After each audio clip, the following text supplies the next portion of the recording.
স্বপ্নের বাড়ি, এই দুটি শব্দের সঙ্গে আমাদের কিন্তু অনেক আশা আকাঙ্ক্ষা জড়িয়ে থাকে। আর আজকের দিনটা কিন্তু তেমনই এক স্পেশাল দিন, কারণ আজকে অভিনেত্রী তানিয়াদি এবং তার বেটার হাফ নীলদার স্বপ্নের বাড়ির গৃহপ্রবেশ। আর সেই অনুষ্ঠানে আজকে আমরা চলে এসেছি, আর একদম নবদম্পতি বলা যেতে পারে, বিয়ের পরে প্রথমবার আড্ডায় পেয়েছি। তো কেমন আছো দুজনে আগে জানবো। খুব চাপে আছি, আমি তো খুব চাপে আছি, কিন্তু ভালো আছি। মানে মন থেকে তো খুশি, তাই বাইরেটাও মানে অবশ্যই ভালো আছি। এবার ওরটাও বলতে পারবে। প্রথমবার দেখলাম যে কেউ নিজের চাপ অন্য কাউকে দিয়ে সে নাকি চাপে আছে। তাই এরকম মনে হয়, এরকম মনে সব হয়। চাপ তোমার উপরে দিয়ে দিয়েছে? তার কি করবে, ছেলেদেরই তো চাপটা সবসময় বেশি, মিথ্যে তাই না? এটা মিথ্যে একদমই তাই। মিথ্যে, একদম মিথ্যে। এটা আমি মানতে পারলাম না। আমি ঘরও সামলাই, বাইরেও সামলাই। এটা যদি ও এটা অকপটে স্বীকার করবে, হয়তো এখানে মজা করে বলছে, এটাও স্বীকার করতে ওকে হবেই। মানে আমি ঘর বাইরে দুটোকেই সামলাই আমি। না না, অ্যাকচুয়াল ব্যাপারটা দেখুন, বাড়ি তৈরি মানে হচ্ছে বিভিন্ন ধরনের মিস্ত্রিদের ব্যাপার। তো তাদেরকে নিয়ে আসা, তাদের সাথে যোগাযোগ করা, তাদের সাথে রেট ফাইনাল করা, এই ব্যাপারগুলো তার ও বুঝবে না, না? তো সেই চাপটা সম্পূর্ণ আমার উপরই ছিল। ডেকোরেশন কোথায় কি হবে সেটা পুরোপুরি তোমার উপরই ছিল? না, একদমই না। বিকজ আমি ওকে পুরোটাই ভরসা করি, এবং ওর আইডিয়া বা ও একজন নিজের শিল্পী মানুষ, ঠিক আছে? তো সেই জায়গা থেকে আমি জানি ও যেটা করবে খুব ঠিক পারফেক্ট করবে। তো আমি বলেছিলাম, আমাকে যখনই যেটা করতো আমাকে বলতো এটা করবো কিনা ওটা করবো কিনা, এখন অনেক কাজ বাকি আছে। তো সেই জায়গা থেকে আমি ওর উপরেই দায়িত্ব দিয়েছিলাম, যেখানে যেখানে এসে মনে হতো যে এটা করলে ভালো হয়, ওকে জাস্ট একটু বলে দেওয়া। মানে সব দায়িত্বটা তুমি আর কি আমি স্বেচ্ছায় নিজের হ্যাঁ উপরে হ্যাঁ নিয়ে হ্যাঁ, নিয়েছো। ওইটাই আমি একটু সেটাই আগে প্রথম বললাম। কথা, তাই জন্য দুজনকে ভীষণ সুন্দর লাগছে। তো এই লুকটা নিয়ে একটু জানবো, মানে কে এই চাপটা কে নিয়েছে? এই চাপটা কিছুই না, চাপটা মানে আমি নিয়েছি। মানে যেটা হয়েছে, শুধু ও বলেছিল যে ও হোয়াইট পরবে, তো আমাকে হোয়াইট পরবে, মানে হোয়াইটের মধ্যে পড়তে হবে। আমারও ইচ্ছা ছিল, যেহেতু একটু এই ধরনের ব্যাপার, তো সেখানে আমার মনে হয় একটু ট্রেডিশনাল লুকটাই রাখাটা খুব প্রয়োজন। আর শাড়ি পরলে এমনি লাল সাদা শাড়ি একটা বাঙালির একটা সেই জায়গা, আবেগের জায়গা, তো সেইটা পরার স্কোপ যখন পেয়েছে কেউ ছাড়ে না। তো ওইটা ওকে মা গিফট করেছে, আর আমি আমারটা নিজেই কিনে নিয়েছি পছন্দ করে। ওকে দেখিয়েছি ভিডিও কলে যে আমি নেবো কিনা, বললো হ্যাঁ নিয়ে নাও। অ্যাকচুয়ালি আমার কাছে কোনো সময় ছিল না এটা কিনতে যাওয়ার মতো। তো তখন ওর মা বললো যে একখানা পাঞ্জাবি রাখা আছে, মানে যত সম্ভব ওর ভাইয়ের এটা। তো বললো ও তো পড়বে না, তুমি এটা তাহলে দেখো, কারণ যেহেতু কাল লাল সাদা, বিকালবেলা কিনতে আসার লাল সাদা সময় বলে হয়ে গেছে। তো ওই লাল সাদা কম্বিনেশনটা মিলে গেছে বলে পরে নিলাম। আমরা এখানে মানে যেখানে দাঁড়িয়ে আমরা কথাবার্তা বলছি, জায়গাটা ভীষণ সুন্দর। তুমি একটু ঘুরিয়ে দেখাবে? হ্যাঁ, মানে ঘুরিয়ে দেখানো বলতে, মানে এই যে গাছ দেখছো, আমার হাজবেন্ড হচ্ছে একদম মানে এসো, মানে এটা সম্পূর্ণ ওর কৃতিত্ব। কারণ হচ্ছে ও মানে গাছপালা খুব ভালোবাসে, সারাক্ষণ এইসব মাছ গাছ পাখি ওর খুব প্রিয়। তো ওর এখানে আস্তে আস্তে এখন দেখছো এইটুকু আছে, আবার হয়তো তুমি দুদিন পরে দেখবে আরো বেড়ে গেছে, বুঝেছো তো? সব একদম ও সবটাই নিজে হাতে চেষ্টা করেছে করার। আর অনেক রকম গাছ আছে। এটা তুমি তুমি বলো কি গাছ আছে, বিকজ আমি তো জানবো না। এটা চেরি ফল, দেখুন এই যে চেরি হয়ে গেছে, বুঝতে পারছেন? বাহ, ওইটা অ্যাপেল গাছ, ওই আর একটা অ্যাপেল গাছ, ওটা লোটাস। কালেকশন সব হ্যাঁ। সমস্ত রয়েছে। আরো একটা আপেল গাছ ওই যে তারপর এটা একটা রাস্তায় পাওয়ার ডাল দিয়েছিলাম। হ্যাঁ, লোটাস। এটা বোঝা গেল সারাদিন দুজনে যখন কাজকর্ম করে ফিরবে, এটা হচ্ছে তোমাদের আর কি সেই মানে কারণ একটু আমরা কি বলতো, একটু ভিড় থেকে একটু আলাদা থাকার জন্য। আর এখন মানে আমি বেসিক্যালি কি বলতো, একটু নীরব মানে নির্জনে থাকতে ভালোবাসি। আর সেই জন্যই হয়তো গাছ প্রেম আমার সবসময় ছিল, আছে এবং থাকবেও। এর জন্য সাথে ঝগড়াও হয় আমার, যে এই গাছে জল দেওয়া বা কোনো সময় বাইরে গেলে। ঝগড়াটা হয় একটা কারণে, যেন পরিশ্রমটা ওর হবে। কারণ দুজনেই একটা হেক্টিক শিডিউল যায়, তো যখন দেখবে রোজ একটা যখন টানাপোড়েন থাকে, তখন এইগুলোকে একটা দায়িত্ব নিতে হয়। মানে এদেরও তো প্রাণ আছে। যখন একটা সন্তানকে আমরা নিয়ে এসেছি, তাকে তো বড় করার দায়িত্বটা আমাদের দুজনকে নিতে হবে। তো যখন পেরে উঠি না, সেই রাগটাই তখন বলা হয় যে কেন আনলে, কেন এই করছো। সব ঠিক আছে, কিন্তু এই দিন দিন যে মানে আমাদের ওয়েদার বা যাই হোক, এই অ্যাটমসফিয়ারটাই পুরো চেঞ্জ হয়ে যাচ্ছে, কারণ এই গ্লোবাল ওয়ার্মিং এর জন্য। তো সেই জায়গায় আমরা সবাই, আমিও সবাইকে বেসিক্যালি বলবো যে প্রত্যেকেই বাড়িতে একটা ছোট্ট বাগান, কারণ এতগুলো গাছ এরা তো কিছু তো অক্সিজেন দিচ্ছেই, ঠিক কথা। এবং এদেরকে দেখলেও না সকালবেলা একটা মন ভালো হয়ে যায়।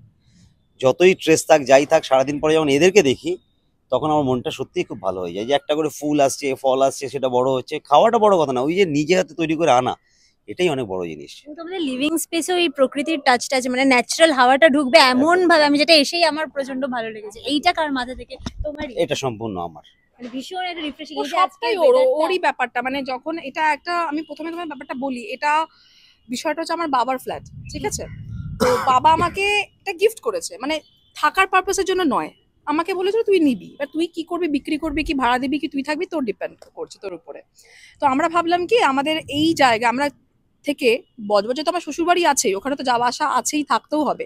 তো নিজের একটা জায়গা খুব প্রয়োজন, জানো তো। মানে মেয়েদের একটা কথা আছে না যে শ্বশুর বাড়ি বাপের বাড়ি, মেয়েদের বাড়ি কোথায়? ঠিক। তো আমার মনে হয় এটা আমার বাড়ি, আমাদের বাড়ি, ঠিক আছে। যেহেতু ওর জায়গাটা প্রথম দিন থেকেই কিন্তু মনে করতে দেয়নি যে না এটা তোমার বাবার জিনিস, আমি এতটা ইনভলভমেন্ট কেন দেখাবো, যেটা হয়ে থাকে সেই ব্যাপারটা ছিল না। নিজের মনে করেই কিন্তু সম্পূর্ণ আইডিয়া দিয়ে এটাকে গড়ে তুলেছে। আর এই যে খোলামেলা ব্যাপারটা দেখছো, এটা কিন্তু ছিল ছোট্ট একটা রুম, নিচের একটা ফ্ল্যাট ছিল ছোট্ট, সেটাকে সম্পূর্ণভাবে এত সুন্দর রূপ দিয়েছে এই মানুষটি। এটা একদম আমি সামনে পিছনে বলতে বাধ্য। সবসময় কি এত ভালো ভালো কথাই বলে না, রাগও দেখায় অ্যাকচুয়াল না? হ্যাঁ, ওরে বাপ রে বাপ, সেটা নিয়ে বলে লাভ নেই, একটু শুনি। কারণ একটু আগেই হয়তো ঝগড়া হতে হতে বেঁচে গেলাম। বেঁচে গেলে? হ্যাঁ, আচ্ছা, কে করছিল তো ঝগড়াটা? ব্যাপারটা কি তুমি? বলুন তো, মানে কিছু কিছু দেখুন, একটা বড় কাজ করতে গেলে ছোটখাটো ভুল একদম, থাকবেই। একদম। তো সেই ভুলগুলো ও তো বাড়িতে বসে বুঝতে পারছে না যে এই কাজটা এইটা কিভাবে হলো বা কিভাবে করা হচ্ছে।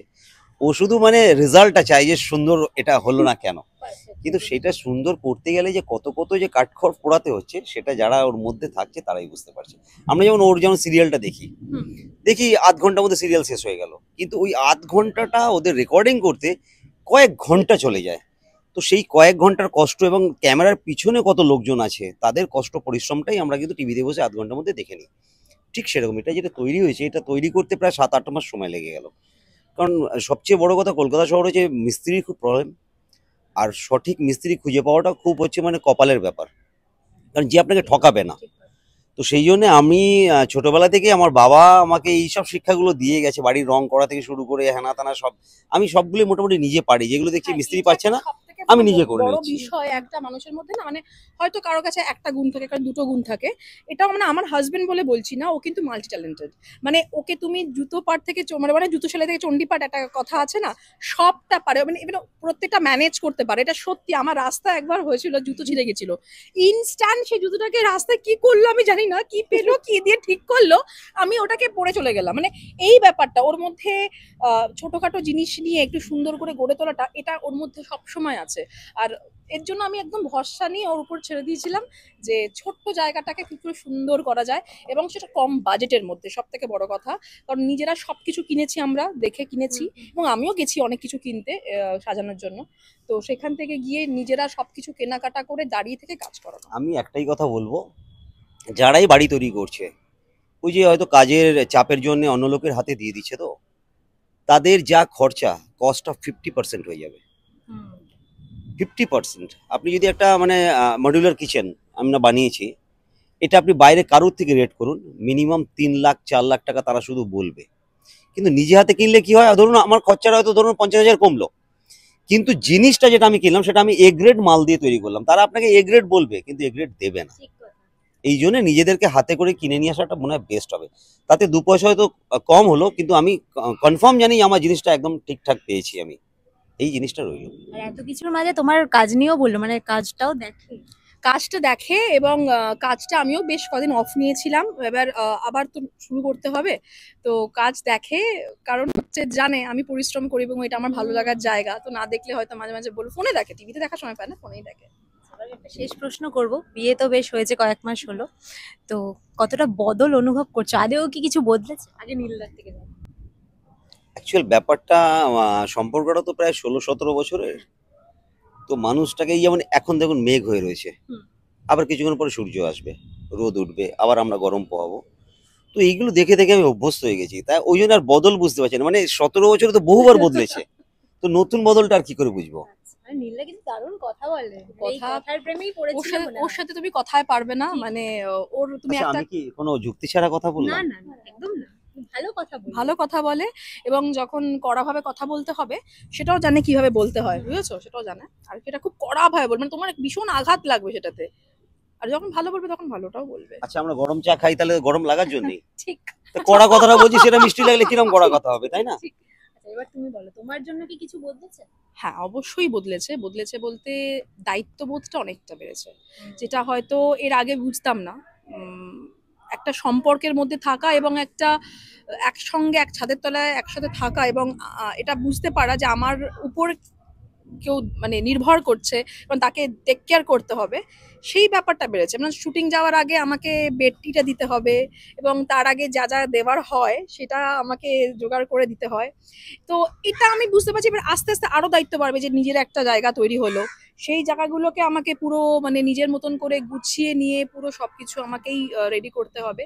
এই দায়িত্ব মানে বোধটা বেড়েছে, তার থেকে এর থেকে বেশি আর কিছু মানে এক্সট্রা কিছু হয়নি। আজকে তো এমনিতে খুব চাপে আছো, তাই আর বেশি এক্ষণ আটকাবো না। দর্শকদের শেষে কি বলবো? দর্শকদের বলবো যে অনেক অনেক ব্লেসিং চাই আমরা দুজনে, আগামী পথ যেন খুব সুন্দর এবং স্মুথলি কাটাতে পারি।